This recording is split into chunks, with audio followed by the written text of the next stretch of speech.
Can you be happy in a relationship with a narcissist, do you think? You can be happy, but not with the relationship.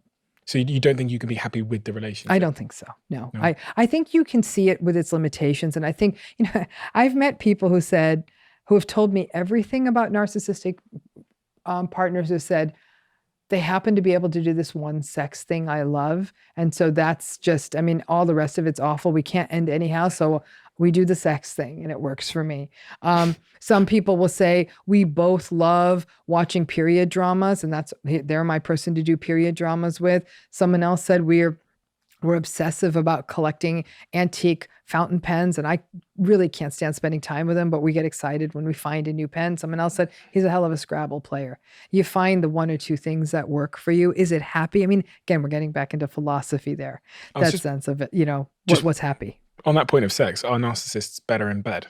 Depends on what you call better. I actually just recently there's a big piece in USA Today on this that I'd been interviewed for.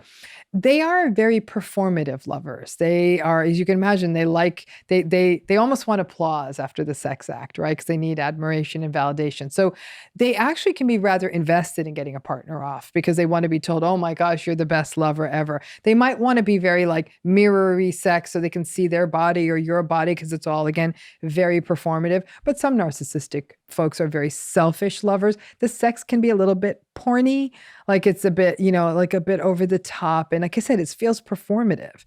And, but for some people where it gets into dangerous waters is when people are in narcissistic relationships and they feel like they're having sex just to go along, just to keep the trains of the relationship going along. And that's a very unhealthy precedent. So it can be on a spectrum from sort of ridiculous performative sex to maybe they're skilled that they want to sort of show off, but then they're like a little 6-year-old who wants to get a lollipop for having done a good whatever on you, and then all the way up to stuff that feels almost coercive.